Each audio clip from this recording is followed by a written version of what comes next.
Hello. Hello pastor గారు అయ్యా చెప్పు. ఉన్నారు. అది చేశారు. ఆ, చెప్పండి గురువు. ఆ, ఆ, మా పాస్టర్ గారు వచ్చిన లైన్లో మాట్లాడండి. చెప్పండి అయ్యా. కుమార స్వామి గారు ఆహా.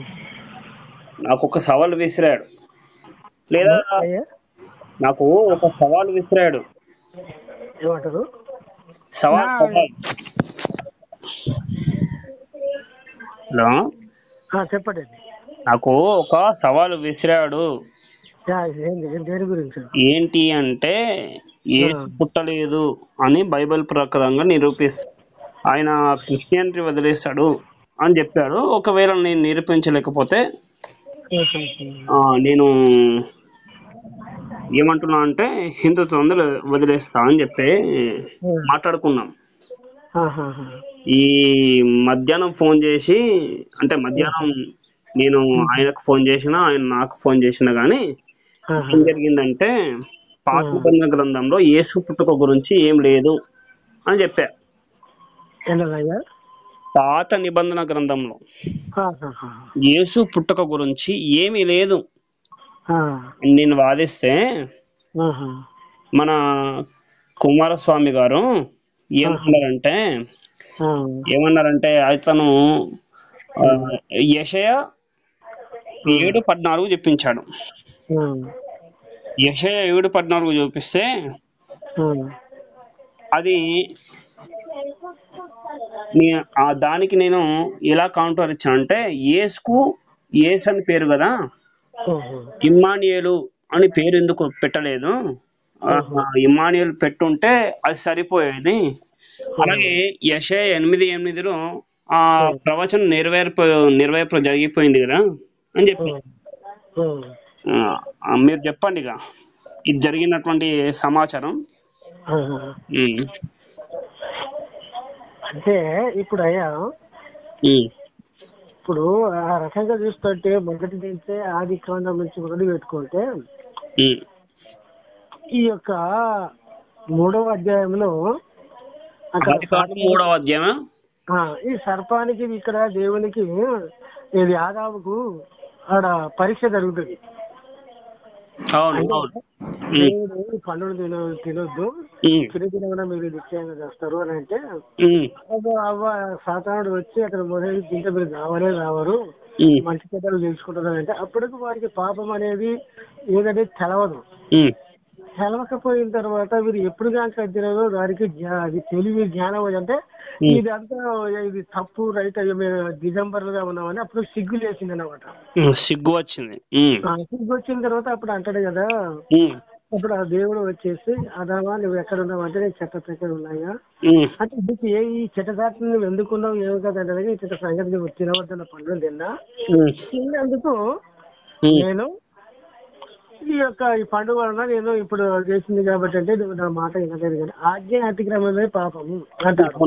ఆజ్ఞ అతిక్రమణ పాపం, నిజమే, కరెక్ట్ చెప్పండి. ఇది అయిన తర్వాత వాళ్ళు ఏం చేసింది కదా, అది తిన అప్పుడు దేవుడు అక్కడ శిక్షిస్తాడయ్యా. ఎందుకంటే కదా ఆ యొక్క ఏదోల తోటలో ఉన్నప్పుడు ఆయన తిన్నాడు. ఏమని శిక్షిస్తాడు అయ్యా? ఏమని శిక్షిస్తాడు? మీ దగ్గర బైబిల్ ఉందయ్యా? బైబిల్ ఉంది. 3వ అధ్యాయం. ఒక నిమిషం. ఆది కాండం 3వ అధ్యాయం. ఆది కాండం 3వ అధ్యాయం ఎన్ని వచనం చూడాలి? నేను చూపెట్టాను, ఒక నిమిషం.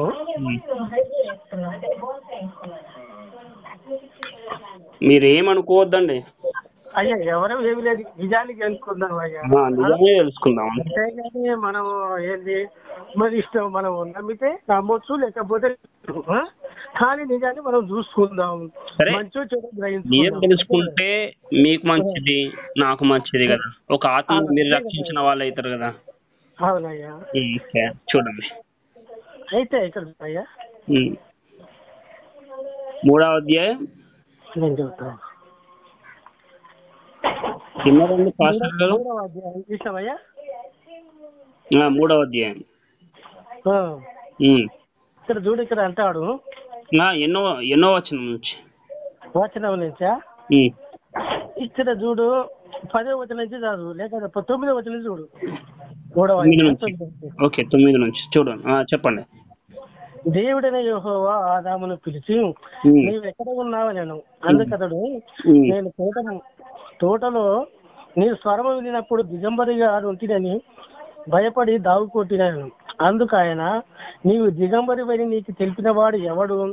నీవు తినవద్దన్నది నీకు ఆజ్ఞాపించినది ఆ వృక్ష ఫలములు తింటివా అని అడిగాను. అందుకు ఆదాము, నాతో నుండిన నీవు నాకిచ్చిన స్త్రీ ఆ వృక్ష ఫలములు కొన్ని నాకేయగా నేను తింటున్నాను. అప్పుడు దేవుడైన యెహోవా స్త్రీతో, నీవు చేసిన ఏమిటి అతనగా, స్త్రీ సర్పము నన్ను మోసపుచ్చినది తింటున్నాను. అందుకు దేవుడైన యెహోవా, సర్పము నీవు దీని చేసినందుకు పశువులన్నిటిలోను భూ జంతువులన్నిటిలోను నీవు శపించబడిన దానవు. నీవు కడుపుతో ప్రాకుతూ నీవు బతుకుదు అని దినములన్నీ మన్ను తిందువు. మరి నీకు స్త్రీకి నీ సంతానములకు ఆమె సంతానములకు వైరము కలుగున చేశాను. అది నిన్ను తల మీద కొట్టును, నీవు వానిని మడ మీద కొట్టుదు అని చెప్పాను. ఇక్కడ దేవుడు మొదటిగా సర్పాన్ని అనేది సాతానుడు సర్పం యొక్క రూపంలో వచ్చి స్త్రీని మోసం చేశాడు. స్త్రీ యొక్క ఫలము తిన్నది. ఇప్పుడు స్త్రీకి ఈ యొక్క నువ్వు వేదనతో పిల్లలుగా అంటావు కాబట్టి సర్పాన్ని ఏమంటాడు, నీవు స్త్రీ సంతానానికి నీ సంతానానికి వైరము అంటాడు. ఇప్పుడు మనం ఎవరి సంతానం, ఉదాహరణకు మనం అనుకుందాము, మనము ఎవరి సంతానం అంటారు మనం? ఇప్పుడు మీ తల్లిదండ్రుల యొక్క పేరేందయ్యా? ఓకే, మా తల్లి పేరు రాజమణి. మీ నాయన మీ ఇంటి పేరు? మా ఇంటి పేరు ఓరుగల్లు. అంతే కదయ్యా. ఇప్పుడు మనం తల్లిదండ్రుల యొక్క వల్లనే కదా మనం ఇక్కడ పుట్టింది. అంతేనండి. ఇక్కడ అంటాడు కదా, నీ స్త్రీ సంతానం అంటే ఈ స్త్రీ మొదటిగానే చెప్పింది దేవుడు. ఈ స్త్రీ సంతానం అనగా యేసు ప్రభు ఈ యొక్క స్త్రీ యొక్క గర్భంలో పుట్టాడు కాబట్టి ఇది స్త్రీ సంతానం. స్త్రీ సంతానానికి నీ సంతానానికి వైరము అని పెడతాడు. ఒక్క నిమిషం. అది ఎక్కడ ఉంది? ఏ సంతానానికి? ఆదికాండము 3వ అధ్యాయము. చూడలేదా నువ్వు? చూస్తున్నా, చెప్పండి. ఇక్కడ చూసిండు కదా, 11, 12 ఈ 15 వచ్చిన అంటే ఇక్కడ మనకు 12 వచ్చిన నుంచి చూడు. ఓకే, 12 వచ్చిన నుంచి. అప్పుడు దేవుడైన యెహోవా స్త్రీతో, నీవు చేసినది ఏమిటి అడగగా, స్త్రీ సర్పము నన్ను పుచ్చినందున తింటినాను. అందుకు దేవుడైన యెహోవా, సర్పముతో నీవు దీన్ని చేసినందుకు పశువులన్నిటిలోను భూ జంతువులన్నిటిలోను నీవు శపించబడిన దానవై నీ కడుపుతో ప్రాకుదు, నీవు బతుకు దినములన్నీ మన్ను తిందువు. మరియు నీకును స్త్రీకి నీ సంతానములకు ఆమె సంతానములకు వైరము కలగజేసేదను. అది నిన్ను తల మీద కొట్టును, నీవు దానిని మడి మీద కొట్టుదు అనట. ఇక్కడ ఈ యొక్క సందర్భం అయ్యా, మనము పురుష సంతానము, మన తల్లిదండ్రుల యొక్క పాపం వల్ల మనం వచ్చాము, మన కలగ. ఇక్కడ యేసు ప్రభు పరిశుద్ధాత్మ వలన స్త్రీకి పుట్టాడు కాబట్టి ఇది స్త్రీ సంతానం అని మొదటగానే ఇక్కడ చెప్పాడు. ఓకే, అక్కడ చెప్పారు. అంటే నీ సంతానానికి అంటే ఇప్పుడు నాకు డౌట్ వచ్చింది. చెప్పండి. ఖచ్చితంగా చిన్న డౌటే, మీకు సింపుల్ గా చెప్పేస్తారు. అంటే ఇప్పుడు ఆదాము హవ్వలు కలవకుండానే ఆదాముకు పిల్లలు కలగారంటారా? ఇప్పుడు పిల్లలు కలిగింది కదా అయ్యా. ఇప్పుడు పిల్లలు కలగక ముందే ఇది పని కాదు. నేనేమడుగుతున్నా అంటే, మీరు ఏమన్నారు? స్త్రీ సంతానానికి నీ సంతానానికి అంటే అపవాదికి, అంతే కదా, అపవాదికి వైరం కలుగును అని చెప్పారు కదా మీరు. అంటే స్త్రీ అంటే అక్కడ ఆ సమయంలో ఎవరు అంటే హవ్వ. అప్పుడు ఆ సందర్భంలో ఉన్నది కాబట్టి దేవుడికి ముందు జరగబోయేసినవి అన్ని ఆయనకు తెలుసు. ఓకే, ఒక నిమిషం. ముందు జరగబోయే విషయం తెలుసో తెలియదో అది పక్కన పెట్టేసే, అక్కడైతే ఎవరున్నారు? హవ్వ ఉన్నది, అంటే స్త్రీ ఉన్నది. సాతానుడు ఉన్నాడు. సాతానుడు ఉన్నాడు. తర్వాత ఈ యొక్క ఉన్నప్పుడు మీరు చెప్పిన పని మీరు చెప్పాడు. అయితే నేనేమంటున్నా అంటే హవ్వ ఆదాములు కలవకుండానే ఆదాముకు హవ్వకు కయ్యను హేబలు పుట్టారంటారా అంటున్నా. అవునవును. హవ్వ ఆదాము కలవలేదు. ఎప్పుడంటే అంటే ఆదాం హవ్వ కలవకుండానే హేబేలు కయ్యను పుట్టారంటారా? కలిసినాకనే పుడతారయ్యా. కలిసినాకనే పుడతారంటే మనం అందరం కూడా పురుష సంతానమే కదండి. మరి పురుష సంతానం. మరి ఇక్కడ ఇక్కడ అంటుండే కదా స్త్రీ అన్నప్పుడు కూడా ఈ స్త్రీ సంతానం అనగా అంటే ఇక్కడ స్త్రీ అంటే ఇక్కడ హవ్వ ఉన్నది కదా, ఆ సందర్భంలో హవ్వ ఉన్నది కదా. ఇప్పుడు అయ్యా జరగబోయేది అంతా దేవుని యొక్క జరగబోయేది మీరు చెప్తున్నారు. ఆయన ఇష్టం కదా. కాబట్టి ఇక్కడ ఈ లోకానికి రావాలంటే ఇక్కడ ఇవన్నీ చేసినాక పాపంలో ఉన్నాం. పాపంలో ఉన్నప్పుడు ఈ జన్మ పాపం ఇప్పుడు పుట్టిన దాని మీద వెళ్ళి మీరు పాపం చేసిన ఆధ్యాత్మికమైన పాపం అని మీరు అన్ని బయటకు వెళ్ళగొట్టేస్తారు. అయ్యా మీరు టెన్షన్ తీసుకోకండి, మంచిగా చెప్పండి. ఇప్పుడు అక్కడికి వెళ్ళి వచ్చిన తర్వాత అందరూ బయటికి వెళ్ళిపోయి ఇక్కడ వాళ్ళ నుంచి ఆ తోటల నుంచి వెళ్ళగొడతారు. ఓకే, అదే వదిలేసండి. ఇక దాని తర్వాత మీరు ఏం చెప్పదలుచుకున్నారు అంటే స్త్రీ సంతానానికి అపవాదికి ధైర్యం పెరుగుతుంది అని చెప్పారు కదా. అప్పటి వరకు సర్పానికి ఎవరు చంపలేదంటారా? సర్పం కేవలం మన్నే తిన్నదంటారా? అప్పుడు అంటుంటే కదా మనను తిని నువ్వు బతుకుతావు, నువ్వు ఇట్లా చేసినావు, మోసం చేసినావు కాబట్టి నీకు స్త్రీ సంతానానికి వైరము అని చెప్పాడు. ఓకే, నేనేమంటున్నా అంటే మీరు అర్థం చేసుకోండి. ఏమంటున్నా అంటే అప్పటి నుంచి పాము, అదే సర్పం అంటే పామే కదా, ఆ సర్పము మన్ను మాత్రమే తిన్నదా? మన్ను తినే పాములు ఉన్నాయి, గుడ్లు తినే పాములు కూడా ఉన్నాయి, మనుషులను తినే పాములు కూడా ఉన్నాయి, గొర్రెలు తినే పాములు ఉన్నాయి. ఇప్పుడు అన్ని ఉన్నాయి కదా. అప్పుడు ఆ సందర్భంలో దేవుడు చెప్పింది అది. మరి అంతకు మొదలు ఏ పంటలు లేవు, ఏది లేదు. దేవుడు చెప్పి మీ ఫలములు తిని బతుకుండి నాయన, మీరు ఏ పని చేయకుండా ఇక్కడ ఇది అన్ని చేసేసి ఎట్లా ఫలాలు ఇస్తున్నాయి ఇవి తినండి అంటే వాళ్ళు ఆ మాట వినప్పుడు చేసినప్పుడు వాళ్ళు ఎప్పుడు కాక మంచి చెడ్డలు తెలిసిన పండుగ తింటారో దాంట్లోకి వెళ్ళి బయటికి వెళ్ళకూడదు. ఆజ్ఞాతిక్రమం చేశారు అంటే దాని వల్ల యెహోవా ఏమన్నాడంటే నీ సంతానానికి స్త్రీ సంతానానికి వరం కలుగుతుంది అన్నాడు. అంటే ముందు తెలిసిన వాడు యెహోవా, అన్ని తెలిసిన వాడు, ముందస్తును ఊహించిన వాడు అన్నారు కాబట్టి. అంతేనా? మరి ఆదాము హవ్వలు సర్పం చేత ప్రేరేపించబడి పండు తింటారని ఊహించలేదంటారా? కనుగొనలేదంటారా? ఎవరికి? ఇప్పుడు అయ్యా మానవునికి అన్ని స్వేచ్ఛ ఇచ్చాడు. ఇప్పుడు తిను తాగు ఎన్ని చేయి అనేది మనకి స్వేచ్ఛ, ఎక్కడికి పోవాలన్నా ఏం చేయాలన్నా మానవునికి స్వేచ్ఛ ఉన్నదయ్యా. ఇది తప్పు రైతు అని అంటే ఇప్పుడు మనం తల్లిదండ్రులు కన్నాం పిల్లలు ఆయన నాయన ఇది చేయొద్దు అంటే వాడు అది చేస్తుంటారు. మనకు తెలియదా వీడు తప్పు చేస్తాడు మంచి చేస్తాడని? అయ్యా నేనేమంటున్నా అంటే ఇది చెప్పయ్యా, ఇది ఇప్పుడు మానవుడు కదా, స్వేచ్ఛ ఇచ్చాడు దేవుడు. నువ్వు మంచిగా చేయి, మంచి చేస్తే మంచిది చేస్తే అది అనమాట. ఇప్పుడు మనం తల్లిదండ్రులు కాబట్టి పిల్లలు కంటాము, పిల్లలు కన్న తర్వాత బిడ్డ మంచిగా చదువుకోవాలి, బాగుండాలి, మేము మంచిగా చేయాలి అని అంటాం. వాడు ఒకవేళ మనం కన్నాం కాబట్టి వాడు ఏం చేస్తాడంటే ఒకవేళ తాగుబోతూ అవుతాడు. మనం వాడి ఇష్టం కదా, వాడు ఇప్పుడు స్వేచ్ఛ అయిపోయింది, నా ఇష్టం అని అంటాడు.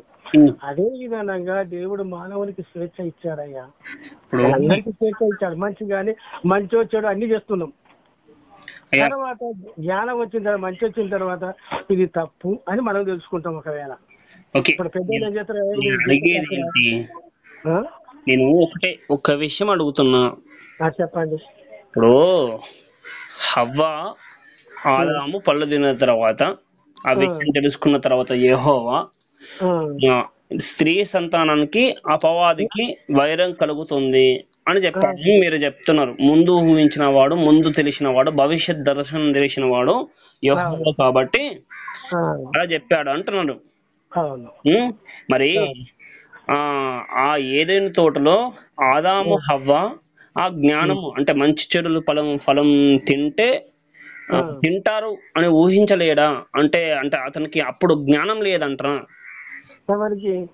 భవిష్యత్ దర్శనం లేదంటరా?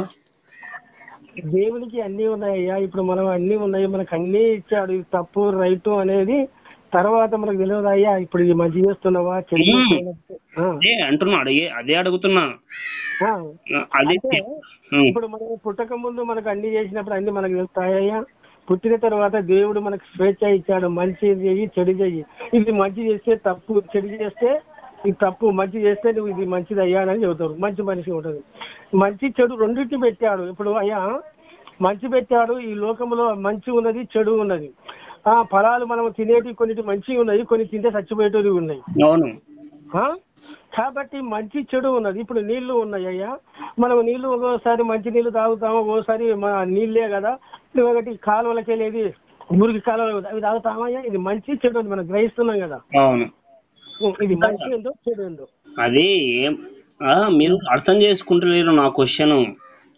మేము అంటే అయ్యా మొత్తము బైబిల్ ఆది కాండం నుంచి మొదటిగా చేసినప్పుడు వస్తుంది. ఇక్కడికి వచ్చిన తర్వాత అయ్యా నేను చెప్పింది ఒక మాట విను. వీడికి వచ్చేసిన తర్వాత అనేకులైనాక వీళ్ళ పిల్లలు పిల్లలు పిల్లలు పుట్టారు. భూమి విస్తరించిపోయింది. భూమి విస్తరించిపోయిన తర్వాత దేవునికి నేను నరుల చేసినందుకు నేను సంతాపడుతున్నా, ఏడుతున్నా, ఏమిలా వీళ్ళు చేసినప్పుడు వ్యభిచారం చేస్తాను, దొంగతనం, మోసం, అగా అన్ని మానవుడు చేసినప్పుడు దేవుడు చేసినప్పుడు జలపనం చేసేసి నాశనం చేస్తారయ్యా. అయ్యా ఈ నాశనం చేసిన తర్వాత ఆఖరికి వచ్చిన ఒక్కడే యథార్థవంతుడు ఉంటాడు. ఆయన 3 కుమారులు, 3 భార్యలు, ఆయన భార్య, ఈ 8 మందిని దేవుడు ఆయన, ఎందుకంటే ఆయన యథార్థవంతుడు, న్యాయవంతుడు, దేవుని యందు కూడా భయభక్తులు కలిగి ఉన్నాడు. ఉంది అప్పుడు ఆ సందర్భంలో ఆయన ఏం చేసిందంటే ఈ యొక్క నేను ఇక 40 దినాలకు ఈ యొక్క ఆకాశం నుంచి వర్షం కురిపితే మొత్తం నాశనం అయిపోతుంది, మీరు ఈ యొక్క ఓడను తయారు చేసుకొని ఇంటికి వెళ్ళి అంటే ఎవడప్పుడు వినలేదు. ఎవరో పిచ్చిన ఏం చేసింది భూమి మీద ఓడ తయారు చేసిండ్రు. అయ్యా రండి రండి చేస్తున్నాడు, అయ్యా వీడు పిచ్చోడు అన్ని ఇది చేస్తున్నాడు, లోకం నాశనం అయిందట, చేతాడు వీడెవడయ్యా మాకు చెప్పేదని ఆయనను దూషించారు. ఎవరు రాలేవు ఆయన దగ్గరికి. రాకపోతే వీళ్ళు ఎప్పుడు కాక వీళ్ళు పోయినాడని ఆ యొక్క ఓడలోకి వెళ్ళిన తర్వాత 40 దినాలు దివారాత్మ వర్షం పడ్డప్పుడు ఈ ఓడ భూమి మీద ఉన్నది, నీళ్లు వచ్చినప్పుడు పైకి లేచిపోయింది అయ్యా. అది లేచిన తర్వాత అది ఎక్కడికి వెళ్ళిపోయింది, లాస్ట్ కు ఒక 5 నెలల దాకా నీళ్లు పోతే లాస్ట్ కు ఆగిన తర్వాత నిదానంగా నీళ్లు చల్లారిన తర్వాత ఆగిపోయిన తర్వాత ఈ 3 కొడుకులు కోడళ్ళు బయటికి వెళ్ళి అప్పుడు ఈ లోకంలో వాళ్ళు ఇస్తారు అనమాట. వాళ్ళు ఈ లోకంలో ఈ భూలోకములుగా అప్పుడు పిల్లలు పిల్లలు పిల్లలుగా అనేక రకాలుగా అయిపోయింది. అయిపోయిన తర్వాత ఇవి అయిపోయిన తర్వాత ఇష్టానుసారంగా జీవిస్తున్నారు. ఇక పాపముతోటి జీవించినప్పుడు అప్పుడు మోషేను ఒక ఆయనను ఆయన ఒక ఆయన అంటే ఆ మోషే ద్వారా ధర్మశాస్త్రం వస్తుంది. అంటే అంతవరకు ఏమీ లేదు, దొంగతనం చేయొచ్చు, మోసము ఇవన్నీ జరుగుతుందంటే ఇది ఇట్లా చేసి లోకమంతా మంచిది కాదని చేసి ఒక ధర్మశాస్త్రం, దొంగతనం చేయొద్దు, విచారం చేయొద్దు, ఇవన్నీ చేసినాక ఈ ధర్మశాస్త్రం చేస్తే దాని ప్రకారంగా జీవించాలంటే ఎవడూ జీవించలే. ఆ కట్టడలో ఈ 10 ఆజ్ఞలు ఎవడు దాని ప్రకారంగా జీవించలేదయ్యా. జీవించకపోతే దేవుడు ఏం చేసినా కదా, అరే వీళ్ళు నేను ఇంత చెప్పినా ఇంత చేసిన ఈ మానవుల నుంచి కాదు. ఇప్పుడు అందుకోసానికి ఏం చేసినప్పుడు గొర్రెల మేకల ఇవన్నీ కోసేసి బలులు చేశారు. కానీ ఆ బలుల వల్ల రక్తం వల్ల అసలు నైతి కాలే. కాకపోతే ఇప్పుడు ఏం చేయాలి, నేనే ఈ ధర్మశాస్త్రంలో ఇచ్చాను కాబట్టి ఈ ధర్మశాస్త్ర ప్రకారము దీన్ని నెరవేర్చలేరు కాబట్టి నేనే ఇక్కడికి రావాలని చేసేసి ఆ దేవాది దేవుడే ఒక నరునిగా ఏమన్నాడు కదా, నరుడు ఏంటంటే దేవుడు ఈ యొక్క పాపంతోటి ముట్టకుండా ఈ యొక్క స్త్రీని మరియమ్మని ఏర్పరచుకొని ఆయన గర్భంలోనికి వచ్చేసి ఈ లోకానికి వస్తాడయ్యా. వచ్చేసి ఆయన మరణ పునరుత్థానం వల్ల అనేకులు ఆయన హింసించిన కానీ ఆయనలో ఒక పాపం లేదు, ఏది లేదు. మానవ శరీరం ధరించిండు. దేవుని మనం చూసి బతకలేము కాబట్టి ఆయన స్వరూపమును విడిచిపెట్టేసి ఒక మానవునిగా వచ్చి చూపెట్టి ఈ లోకానికి మంచేందో చెడేందో అన్నిటి చేశాడు. ఆయన కొడితేబడ్డాడు, తిరిగేబడ్డాడు, నిన్న పొరుగువాడిని ప్రేమించు, ఇవన్నీ చెప్పాడయ్యా. చెప్పేసి ఆఖరికి ఆయన ఉన్న పనిని నెరవేర్చేందుకు రావాలి, పరిశుద్ధం కావాలి. పరిశుద్ధ రక్తం దాటితే ఆ రక్తం ద్వారా మనలను విమోచిస్తాడు. ఇప్పుడు మనం తప్పు చేస్తే ఇప్పుడు దేవతల దగ్గర పోయి ఏం చేస్తుందయ్యా, గొర్రెల మేకల ఇవన్నీ వస్తుంది కదా, ఇవన్నీ కాదు కానీ ఇవి మానవులు ఎంత చేసినా ఈ రక్తం వల్ల కాదు కానీ పరిశుద్ధుడు కావాలి, పరిశుద్ధ రక్తం కావాలి. అంటే ఆ దేవాది దేవుడే ఒక మానవునిగా వచ్చేసి ఆయన శిలువలో మరణించి తిరిగి లేచాడయ్యా. క్రీస్తుని ఎవడు అంగీకరిస్తాడో అంతే. దీని మతం కాదు, ఇది ఒక క్రియర్ కాదు, మంచి మార్గం ఏందని చెప్పాడు. అంతేగాని ఈయన ఇది అది అని మనం అనకూడదు. అంటే ఆ దేవాది దేవుడే మానవుడిగా వచ్చేసి ఈ పాపాలను ఎవరు కనుక ఆయన నమ్ముతారో విశ్వసిస్తారో మన పాపాలన్నీ ఆయన భరించుండు. ఆయన చేతులకు చీలలు కొట్టారు, తర్వాత తలకు వెళ్ళ కిరీటం పెట్టాడు, పక్కలో పొడిచారు, కాళ్ళకు ఇవన్నీ చేశారు. ఇవన్నీ దేని గురించి? మన పాపముల గురించి అంటాడు. మనం కాళ్ళతో ఉరుకుతాం ఎక్కడికైనా, ఈ పాపం పట్టేసి కాళ్ళతో దొంగతనానికి చేతులతో మనం అపవిత్రమైనది పడతాము, దానికి చేతులకు అయింది. మన హృదయం పాపముతోటి నిండిపోయింది. మన అంత అసూయ, ద్వేష, ఇతరుల చూస్తే మనం ఓర్వలేము. ఇవన్నీ దాని హృదయంలో పుడతారు. ఇవన్నీ భరించి చేసి ఆయన రక్తంను కాచి మనవలను విమోచించాడు. ఆయన చనిపోయాడు, తిరిగి లేచాడు. లేకపోతే మనం ఎందుకు నమ్ముతామయ్యా? ఆయన చనిపోయాడు, తిరిగి లేచాడు అని దేవునికి అనేక సాక్ష్యాలుగా ఉన్నాయి. కాబట్టి నిజాన్ని గ్రహించాలి. మంచి ఏందో చెడు, మంచిదైతే మనం చేసుకుందాము, చెడైతే మనం విడిచిపెట్టాలి. ఇది నేనేమంటున్నా అంటే యేసు పుట్టలేదు అంటున్నా. పుట్టిందని అంటాను కదనయ్యా. యేసు పుట్టలేదు అంటున్నా, దానికి బైబిల్ నుంచి రెఫరెన్స్ చూపించిన. పుట్టలేదని ఏమన్నదా? చెప్పయ్యా, ఏది చెప్పారా? ఇప్పుడు నేను పుట్టిందని నేను చూపెడతా, మీరు చూపించండి. మత్తయి సువార్త, ఒక నిమిషం. మత్తయి సువార్త,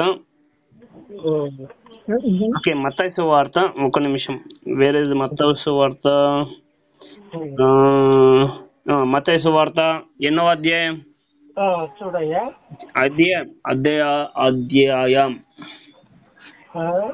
అధ్యాయం చెప్పండి, నెంబర్. అధ్యాయం చెప్పన్నా?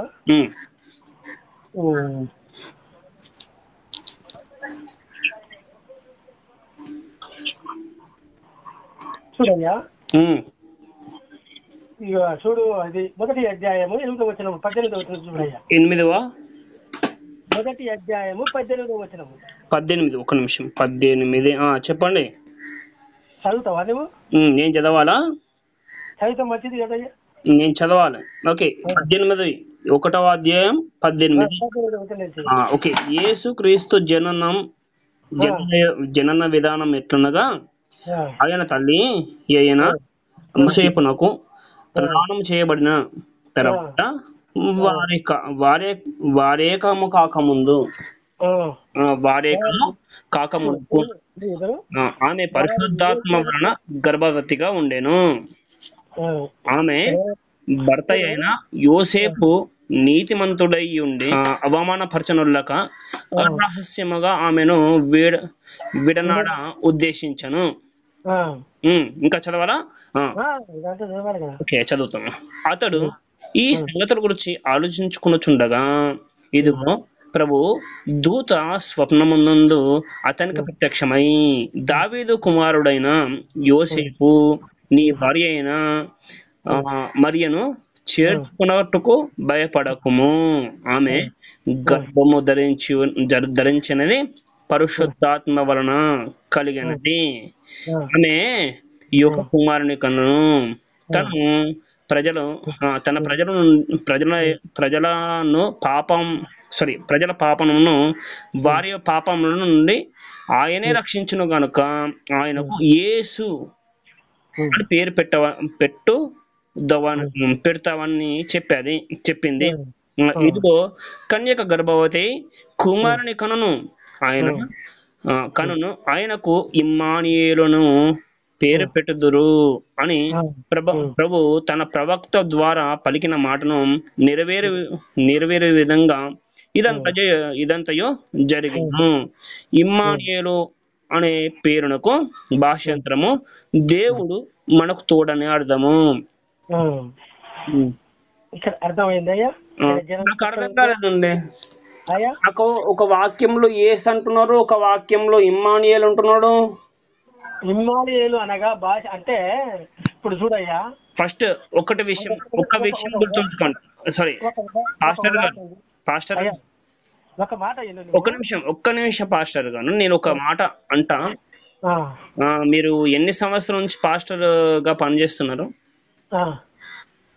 నేను చేస్తున్నా ఒక 20 సంవత్సరాల నుంచి 20 సంవత్సరాల నుంచి అంటే దాదాపు 20 అంటే నాకు ఇప్పుడైతే 30 అంటే నాకంటే ముందు ఎన్నో సంవత్సరాల నుంచి పని చేస్తున్నారు. అయితే నేనేమంటున్నా అంటే అయ్యా నాకు 76 సంవత్సరాలు. 76 సంవత్సరాలా? Good good, nice nice. మీరు మంచి బైబిల్ పండితులు అన్నట్లు. అయ్యా మీరు మంచి బైబిల్ పండితులు అన్నట్లు. నాకు 76 సంవత్సరాలు అయ్యా. గట్టి బైబిల్ పట్టు ఉంటది. అంటే నా పిల్లలు అయ్యా నాకు మరమరాలే మనవరాలు. ఓకే. అయితే ఏమంటున్నా కన్యక గర్భవతి కుమారుని కను ఆయనకు ఇమ్మానుయేలు అని పేరు పెడుదురు. ఆ వచనానికి పైన 21వ వచనానికి తన ప్రజలను వారి పాపముల నుండి ఆయనే రక్షించును గనుక ఆయనకు యేసు అను పేరు పెట్టుదవనను. అంటే దూత ఏమన్నది? యేసు అని పేరు పెడతావు అన్నది. కింద వాక్యంలో ఏమున్నది? ఇమ్మానుయేలు అని పేరు ఉన్నది. ఇప్పుడు అయ్యా ఈ యొక్క తర్జుమా ఒక్కోసారి హెబ్రీ భాషలకు వెళ్ళి, అరాబిక్ భాషలకు వెళ్ళి, గ్రీకు భాషలకు వెళ్ళి తెలుగు తర్జుమా చేసినప్పుడు ఇప్పుడు మాట అయ్యా ఉదాహరణకు మనం ఒక నీళ్ళ బాటలు తీసుకున్నాం అనుకో, మనం తెలుగులో ఏమంటామయ్యా? నీళ్ళు అంటామా? నీళ్ళు అంటాము. ఇప్పుడు హిందీలో ఏమంటాం? జల్ పానీ అంటారు. పానీ అంటాము. తర్వాత ఇంగ్లీష్ లో ఏం మాట్లాడతాం? వాటర్ అంటాము. అదే విధానంగా భాషాంతరంలో ఒకసారి ఆ రకంగా అంటే ఇమ్మానుయేలు అనగా దేవుడు తోడయ్యుండెను, యేసు అనగా రక్షించేటోడు. పాపములు ఈ లోకంలో ఎవరు రక్షించలేరు. సరయ్యా మనం పాపం నుంచి ఎవరు ఇడిచిపెడతారో ఎవరి నుంచి కాదు, మన తల్లిదండ్రులు గాని మన ఎవరు గాని ఇడిపించలేరు. కానీ ఆ పాపం నుంచి ఇడిపించేటందుకే యేసు యొక్క నామములో వచ్చాడయ్యా. సరే పాస్టర్ గారు ఏమంటున్నా అంటే దూత మాట తప్పు కావాలా లేదా ప్రవక్త మాట తప్పు కావాలా? ఎట్లా తప్పిపోయింది? ఎందుకంటే దూత ఏమని పేరు పెడతారు అన్నది యేసు అని పేరు పెడతాది అన్నారు. ప్రవక్త ఏమన్నాడు? 25 వచనం కాదు 22 వచనంలో ఇదిగో అదే అంటున్నా కదా. వాళ్ళు ఆ రకంగా వచ్చినప్పుడు తర్జుమా చేసినప్పుడు కావచ్చు, కానీ ఇక్కడ అంటే ఇమ్మానుయేలు అనగా దేవుడు మనకు తోడయ్యిందని అని అర్థము. ఈ వాక్యం ఎక్కడుంటది? ఏంటయ్యా? పాత నిబంధన గ్రంథంలో ఈ వాక్యం ఎక్కడుంటదన్నా? ఉంటదా? యెషయా గ్రంథము అనేక రకాలుగా ఉన్నది. అంటే ఇది నిదానంగా మనము చర్చించుకున్నట్టు అంటే దాంట్లో ఏముంది పాస్టర్ గారు చెప్పండి. యెషయా గ్రంథం 14వ వచనం చెప్పండి. చూడయ్యా, కాబట్టి ప్రభు తానే ఒక సూచన మీకు చూపును, ఆలకించుడు, కన్యక గర్భావతి అయి కుమారునికని అతనికి ఇమ్మానుయేలు అని పేరు పెట్టును. ఇది ఈ వచనానికి నెరవేర్పు మత్తయి సువార్తలో 22వ వచనం అని చెప్పారు. అంటే దూత చెప్పింది తప్పంటారు. యేసు అని పేరు పెడతారని దూత చెప్పాడు. ప్రవక్త ఇమ్మానుయేలు అని పేరు పెడతారని ప్రవక్త చెప్పాడు. ప్రవక్త ఇమ్మానుయేలు అని పేరు పెడతారని చెప్పాడు. ప్రవచనం ఏమని చెప్పాడు? కాబట్టి ప్రభువు తానే యొక్క సూచనని చూపును, ఆలకించుడి, కన్యక గర్భవతి కుమారుని కనును, అతనికి ఇమ్మానుయేలు అను పేరు పెట్టును అన్నాడు. ఇక్కడ మత్తయి సువార్త 21వ వచనం ఏమున్నది? తాను ఆయనే ప్రజల యొక్క పాపం నుంచి రక్షించును గనుక అతనికి యేసు అని పేరు పెడతావు అని చెప్పాడు దూత. అయితే దూత మాట సరైనది కావాలా, ప్రవక్త మాట అబద్ధం కావాలా?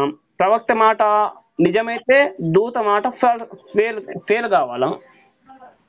అక్కడ దూతది అన్ని రెడీ లేదయ్యా, అక్కడ అట్లా కాదు. నేను చూపిస్తున్నాను, మీరు ఒకసారి చూడండి. ఒక నిమిషం. దూతని ఇక్కడ ఏం చెప్పిండు? ఈమె గర్భావతి అయి ఎందుకంటే పరిశుద్ధాత్ముడు అంటున్నాడు. ఆమె తల్లి అయిన యేషోపు నీతిమంతులను ఆమె అవమానములక రహస్యముగా విడిచి విడనాడి ఉద్దేశించు. అతడు ఈ సంగతులను గురించి ఆలోచించుండగా ఇదిగో ప్రభువు యొక్క దూత స్వప్న ముందు అతనికి ప్రత్యక్షమై, దావీదు కుమారుడైన యేషోపు నీ భార్య అయిన మరియను చేసుకొనుటకు భయపడకము. ఆమె గర్భము ధరించినది పరిశుద్ధాత్మ వలన కలిగెను. ఆమె ఇంత కుమారుని కనును. తన ప్రజలను వారి పాపం నుండి ఆయనే రక్షించును గనక ఆయనకు యేసు అని పేరు పెట్టుదు. ఒకసారి మళ్ళీ రిపీట్ చేయండి, అదే వచనం మళ్ళీ రిపీట్ చేయండి. అదే నీకు పేర్ల ముచ్చట నీకు అది పేర్లది నీకు అర్థం కాదు. నువ్వు పుట్టలేదని నువ్వు నిరూపణ చేస్తాను. ఇలా ఎక్కడ ఏ వచనంలో చూపించి పుట్టలేదని చెప్పగలవు? అంటే ఇక్కడే చెప్తున్నాను, ఏం చెప్తున్నా మంచిగా లాజిక్ అర్థం చేసుకోండి, లేదా మనసు పెట్టి ఆలోచించండి. అంటే యేసు అని పేరు పెట్టాలా, లేకుంటే ఇమ్మానుయేల్ పేరు పెట్టాలా? ఒకరికి 2 పేర్లు ఉండవు. అదే అదే ఇప్పుడు నీ పేరేం పేరయ్యా? శేఖర్ అండి. శేఖరు. ఎవరైనా పక్క వాళ్ళు ఎవరైనా శేఖర్ అని పిలుస్తారు? అందరూ శేఖర్ అని పిలుస్తారు, అంటారు, శేఖర్ అంటారు. నీకంటే పెద్దవాళ్ళు మా ఇంట్లో వాళ్ళ అన్నారు పిలుస్తారు. అంటే అన్న అంటే నీ పేరు శేఖర్ ఉండే అన్నారు పిలిచింది కదా అంటే అన్న అంటావా? అట్లా వచ్చారా? ఏమంటున్నా అంటే యేసుక్రీస్తును ఇమ్మానుయేల్ పిలుస్తారా? ఇక అంటే దానికి అర్థం ఏమంటే దేవుడు నీకు తోడై ఉన్నాడు అని చెప్తున్నది. అంతేగాని దానికి అంటే పేరు ఇప్పుడు రకరకాలుగా ఉన్నప్పుడు దాని సజ్జగా ఉన్నప్పుడు నిన్ను అన్నాని పిలవచ్చు, తమ్ముడని పిలవచ్చు, కొడుకు అని పిలుస్తారు, ఏదైనా పిలుస్తారు. అంటే తప్ప అది? మీరు అద్వైతం చెప్తున్నారండి, అది కాదండి. కాదు కాదు కాదు ఒక వ్యక్తికి సరిగా గ్రహించి నువ్వు మీరు చెప్పండి, నేను గ్రహిస్తాను. చెప్పండి అయ్యా, మీరు చెప్పండి, నేను గ్రహిస్తాను. అంతేగాని ఇప్పుడు నువ్వు ఇట్లా కావాలంటే మనము ఒక గంట ఒక 2-3 గంటలు కూర్చుందాము, బైబిల్ చూసుకుందాం, ఏంది ఎవరు ఏంది అనేది అప్పుడు తెలుసుకుంటాం అయ్యా. ఇప్పుడు ఈ ఫోన్లో కాదు.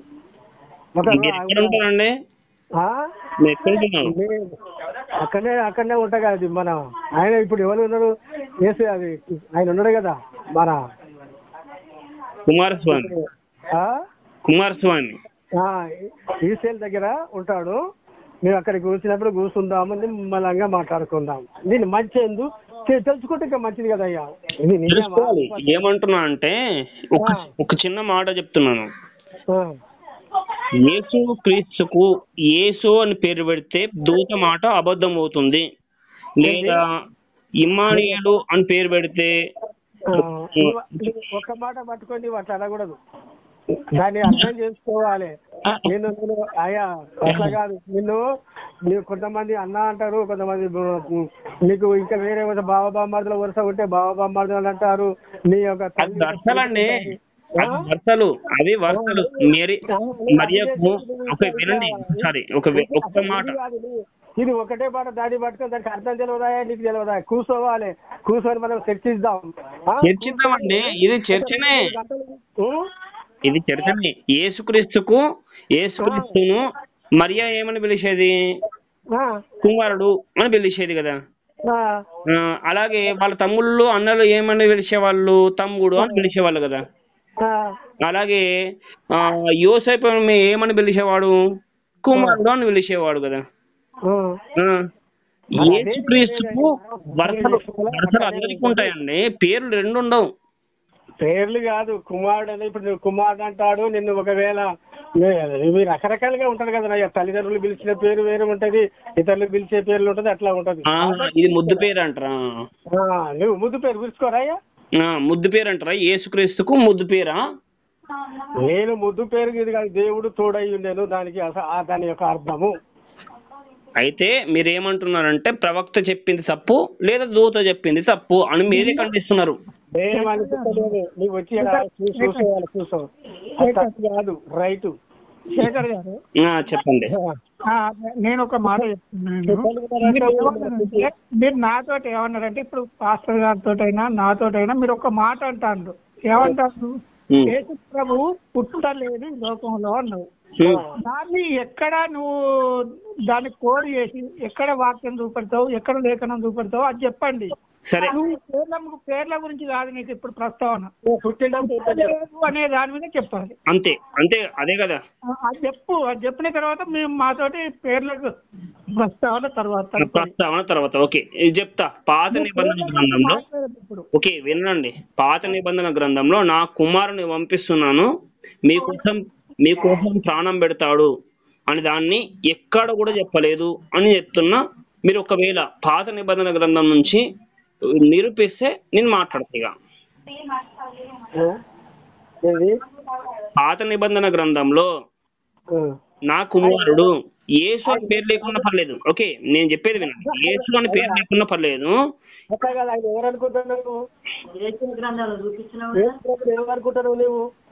యేసు అనే ఎవరు? ఓకే యేసు అనే ఆయన ఎవరు అంటుందా? యేసు అంటే మీకు అంటే క్రైస్తవులకు దేవుడు అని అనుకుంటున్నా. అందరికి కాదు. అయితే ఇదే చూడు, యెషయా గ్రంథము 9వ అధ్యాయము. ఒక నిమిషం. యెషయా గ్రంథం 9వ అధ్యాయం. ఒక నిమిషం నేను తీయాలి కదండి. మీరు చెప్పేసుకుంటూ పోతే నేను ఎట్లా చూస్తాను? చూసుకో. ఒక్క నిమిషం. యెషయా గ్రంథము 9వ అధ్యాయము 6వ వచనం. 9వ అధ్యాయం 6వ వచనమా? 8వ వచనం 6వ వచనం. 6వ వచనం చెప్పండి. ఏమైనగా మనకు శిశువు పుట్టెను, మనకు కుమారుడు అనుగ్రహించబడెను, ఆయన భుజముల మీద రాజ్యభారం ఉండెను. ఆశ్చర్యకరుడు, ఆలోచనకర్త, బలవంతుడైన దేవుడు, నిత్యుడగు తండ్రి, సమాధానకర్త, అధిపతి అతనికి పేరు పెట్టబడను. ఈయన ఎవరు? యేసు ప్రభు. ఏలైనగా ఈ శిశువు లేక ఆయన కుమారుడుగా పుట్టాడు. ఈ లోకములో ఉన్న రాజ్యభారమంతయు ఆయన మీద ఉన్నది. ఆశ్చర్యకరుడు, ఆశ్చర్య కార్యాలు చేస్తాడు. నీళ్ల మీద నడిచాడు, అనేక అద్భుతాలు చేశాడు, చనిపోయిన వారిని లేపాడు, నీళ్లను గద్దించాడు, ఇవన్నీ చేశాడు, ఆశ్చర్య కార్యాలు చేశాడు. తర్వాత ఇక్కడ ఆలోచనకర్త, బలవంతుడైన దేవుడు. ఆయన ఏది కావాలంటే జరిగిపోతుంది. అటువంటి వాడు నిత్యుడగు తండ్రి, సమాధానకర్త అయిన అధిపతి అతనికి పేరు పెట్టబడను. దేవునికి రకరకాలుగా. సరే మీరు చెప్పేది చాలా బాగుంది. దానికి కింద వచనం చదవండి. దాని కింద వచనం చదవండి. 7వ వచనం. ఇప్పుడు దాని గురించి ఆయన గురించి నువ్వు అన్నావు కదా. ఇప్పుడు మొత్తం చదవాలంటే మరి ఆది కాండం నుంచి మొదలు పెడితే ప్రకటన దాకా చదువుతాం. మరి చదువుదాం. నువ్వు వచ్చి కూర్చో. ఏంది అడ్రస్ చెప్పండి. ఏంది అనేది మనం అప్పుడు అడ్రస్ చెప్పండి. ఇప్పుడు యాదో ఒక మాట పట్టుకొని మనం ఇలా ఫైట్ చేస్తే ఎట్లయితుందయ్యా? నేను ఫైట్ చేస్తలేనండి. నేనైతే ఫైట్ చేస్తలేను. నేను ఫైట్ చేస్తే ఎట్లా ఉండదు. ఫైట్ నేను అంటలేదు. ఇప్పుడు ఏదో ఒకటి, ఇప్పుడు వ్యవసాయం చేసినప్పుడు మొత్తం దున్నుతూ ఉంటే చేస్తే అవుతుందా? ఒకటేసారి పాస్టర్ గారు ఏమంటున్నా అంటే దీని కింద వచనంలో ఎంత అద్భుతంగా చెప్పాడు. దావీదు యొక్క సింహాసనం పైన ఎల్లకాలం కూర్చుంటాడు, నీతిమంతుడు సర్వకాలం పాటు పరిపాలిస్తుంటాడు. ఎంత అద్భుతంగా చెప్పాడు. మరి యేసు అలా చేశాడండి. కదండి. ఒకటి అర్థం చెయ్యి. ఈ యొక్క 2వ రాకడ వచ్చినప్పుడు ఆయన సింహాసనం మీద లోకమంతా నాశనం అయిపోతుంది. అప్పుడు ఆయన రాజ్య సింహాసనం మీద ఆయన కూర్చుంటాడు. జరగబోయేది ఇప్పుడు ఎప్పుడుకంటే భూత వైద్య 3 కాలాలలో అప్పుడు లేనప్పుడు, ఉన్నప్పుడు, తర్వాత జరిగేది 3 అన్ని బైబిల్లో ఉంటదయ్యా.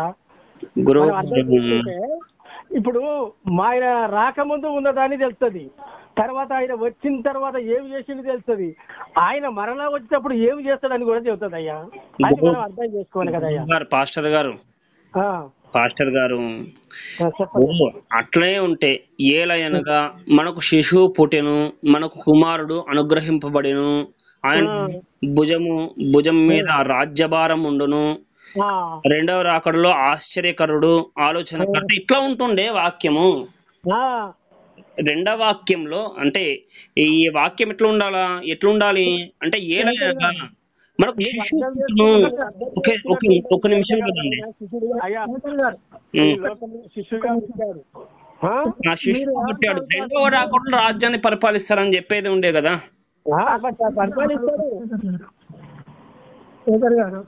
చెప్పండి.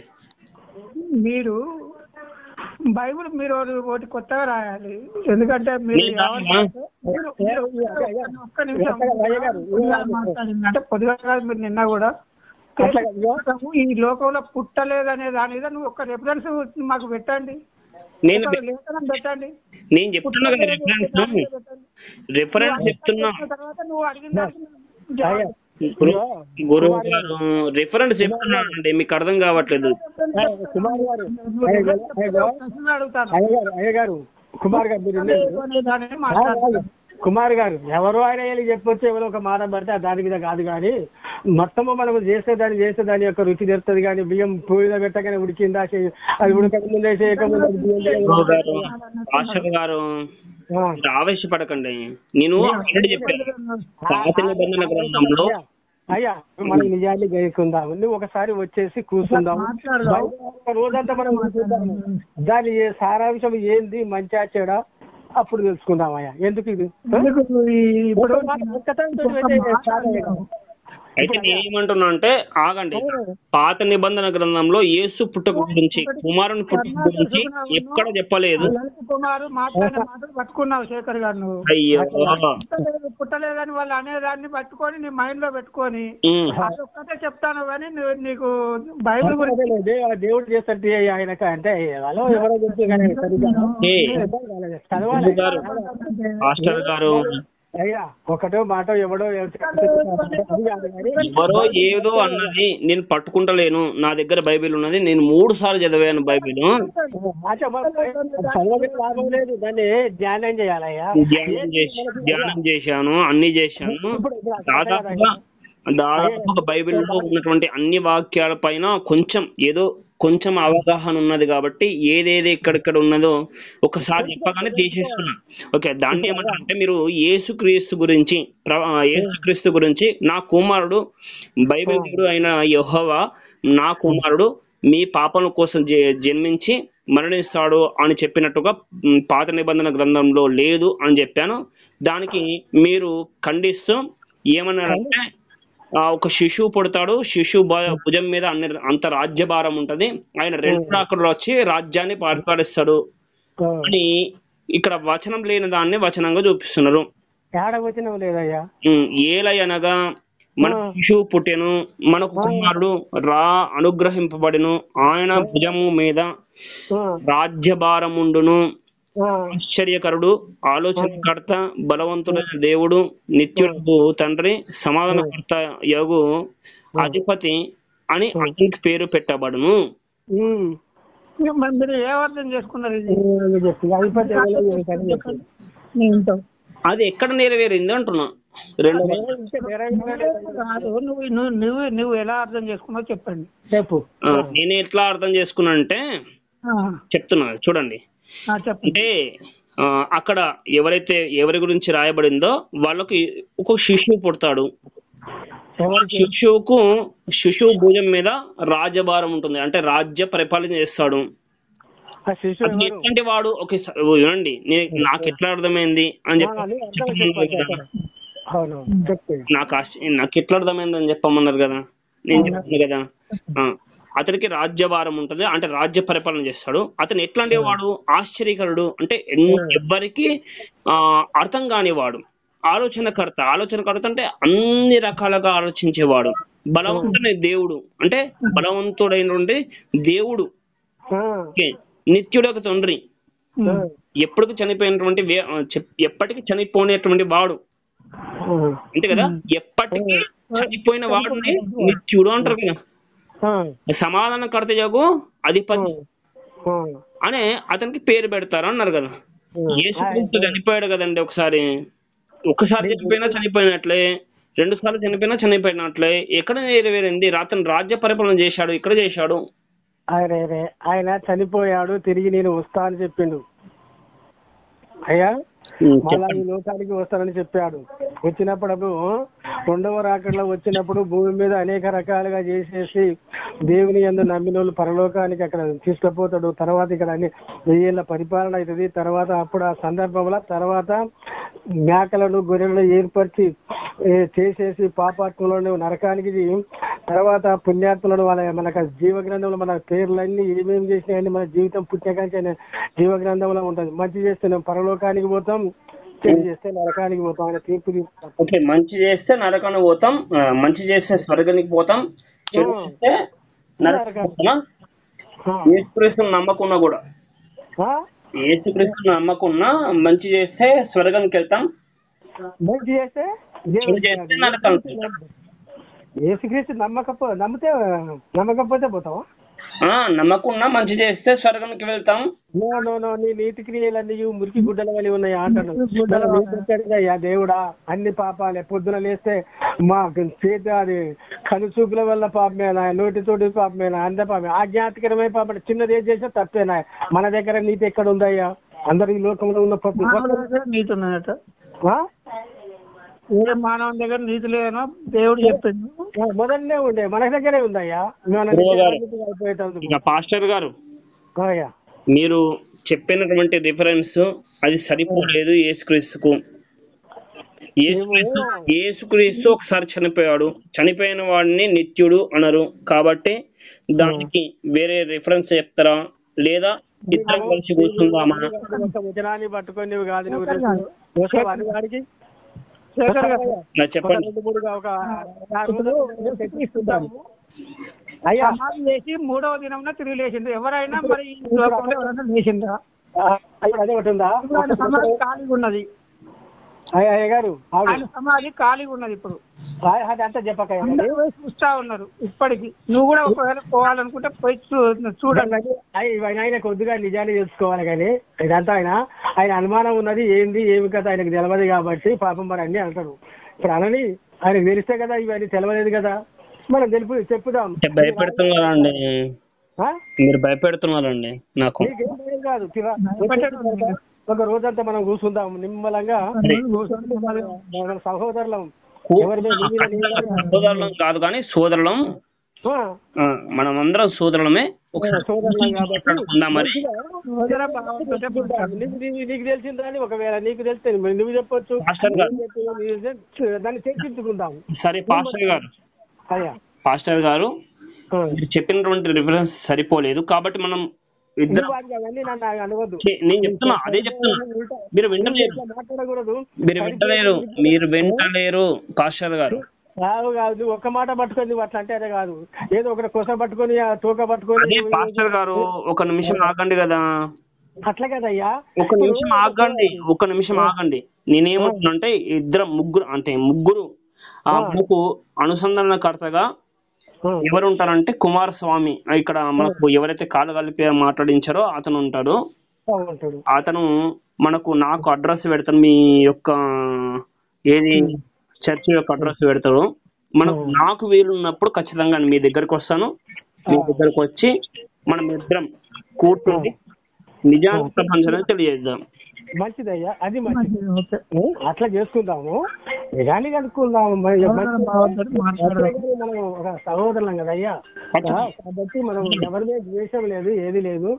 నువ్వు ఒకవేళ నా యొక్క కుమారుని యొక్క విలువ కావచ్చు. నువ్వు అయ్యా ఎంత వయసు ఉంటుందయ్యా? అయ్యా నీకు ఎంత వయసు ఉంటుంది? 30 ఉంటదండి. 30 ఉంటే నా బిడ్డలే 50 సంవత్సరాలు. నేను చాలా చిన్న పిల్లవాడిని పాస్టర్ గారు. అయ్యా చర్చించుకుందాం, చూద్దాము, మాట్లాడుకుందాం. అయ్యా ఎందుకు నీకు అర్థమైంది, నువ్వు చేసినావు, నీకు అర్థమైందని దాన్ని కూడా క్లుప్తంగా నీకు ఆ డౌట్ తీసేద్దామండి. నేను చర్చిస్తా, ఖచ్చితంగా నిజాన్ని తెలుసుకోవడానికి నేను ప్రయత్నిస్తుంటా. అందుకే నిజం ప్రకటిస్తున్నా. కాబట్టి మీరు కూడా నిజం నుంచి చెప్తారని భావిస్తున్నా. మా అనుసంధానకర్త నాకు అడ్రస్ పెడతారు. నాకు ఒక రోజు కలుసుకొని మాట్లాడదాం. మంచిదయ్యా, నిన్న వందనాలు. ఏం కాదు, నువ్వు నాకు కుమారుని లెక్క అయ్యా. తెలుసుకోవాలి. పెద్దలు కాబట్టి వాళ్ళు ఉండరు కాబట్టి పెద్దోళ్ళు ఉండాలి అంటారు. వాళ్ళు అనుభవంతో ఉంది కాబట్టి మంచి చెడు చెబుతారు కదయ్యా. తెలుసుకుందాం, తెలుసుకో. అంతేగాని మనకి ఘర్షణ వద్దు. దేనికోసం ఘర్షణ అయ్యా? దేనికోసం ఘర్షణ? నిజాన్ని తెలుసుకుందాము. మంచిది. నిన్న వందనాలు. God bless you. పిల్లలు గిల్లలు అందరూ దీవించుగాక దేవుడు. మంచిదయ్యా. ఓకే, ధన్యవాదాలు అండి.